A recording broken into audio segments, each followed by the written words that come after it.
Attachement, non-attachement. Dogen Zenji dit « Même à minuit, l'aube est là. Même à l'aube naissante, c'est la nuit. » Ce genre de paroles exprime la compréhension transmise de Bouddha aux patriarches, des patriarches à Dogen et à nous. La nuit et le jour ne sont pas différents. C'est la même chose qu'on appelle tantôt le jour, tantôt la nuit.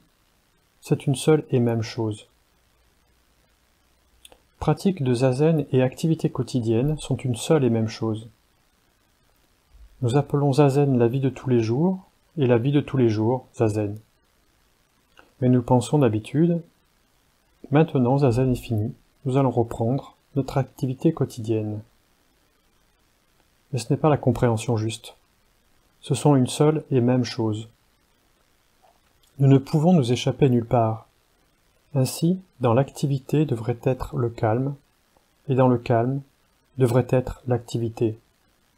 Calme et activité ne sont pas différents. Chaque existence phénoménale dépend d'autre chose. Au sens strict, il n'y a pas d'existence individuelle séparée. Ce sont seulement divers noms d'une seule existence. Certains mettent l'accent sur l'unicité, mais cela ne correspond pas à notre conception. Nous ne donnons la primauté à rien de particulier, pas même à l'unicité. L'unicité est excellente, mais la variété aussi est merveille.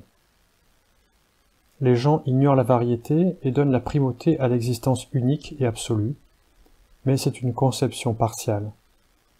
Cette conception creuse une brèche entre la variété et l'unicité.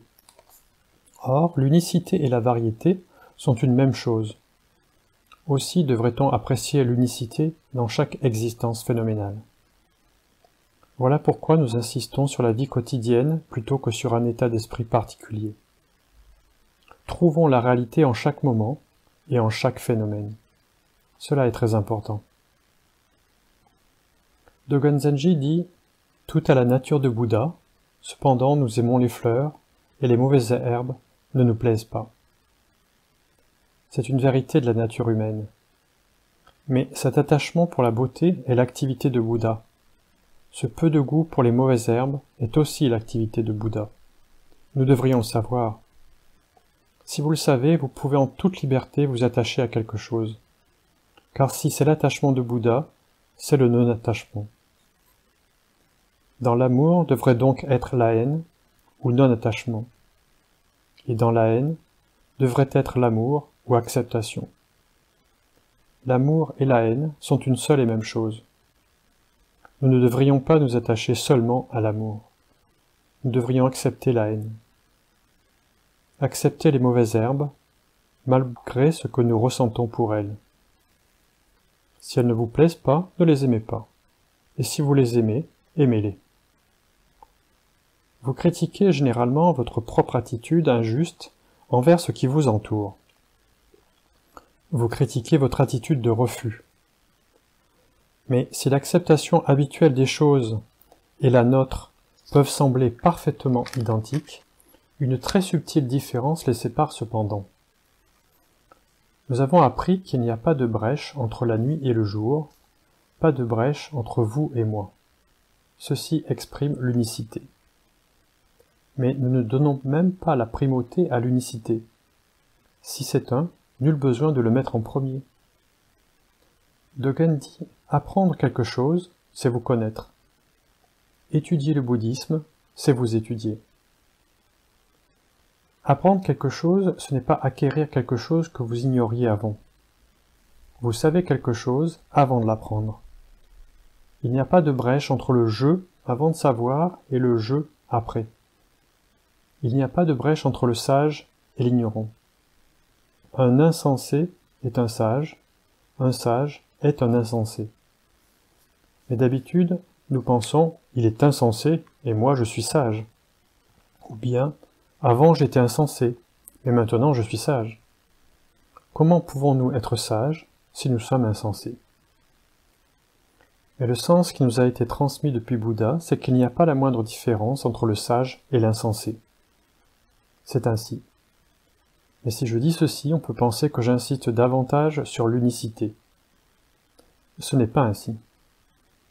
Nous ne donnons la primauté à rien. Tout ce que nous voulons, c'est connaître les choses simplement telles qu'elles sont. Si nous connaissons les choses telles qu'elles sont, il n'y a rien à distinguer en particulier, il n'y a aucun moyen de saisir quoi que ce soit, il n'y a rien à saisir. Nous ne pouvons donner la primauté à aucun point. Cependant, comme le dit Dogen, une fleur tombe, même si nous l'aimons, et une mauvaise herbe pousse, même si nous ne l'aimons pas.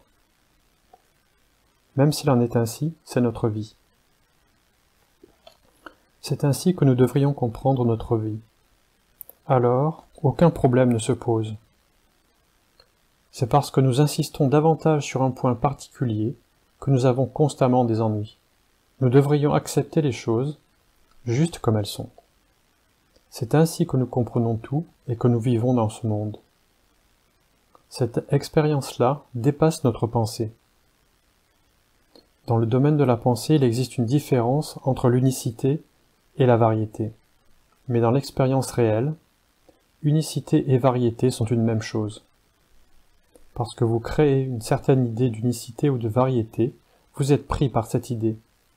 Et il vous faut continuer l'interminable processus de la pensée, bien que penser soit en fait inutile.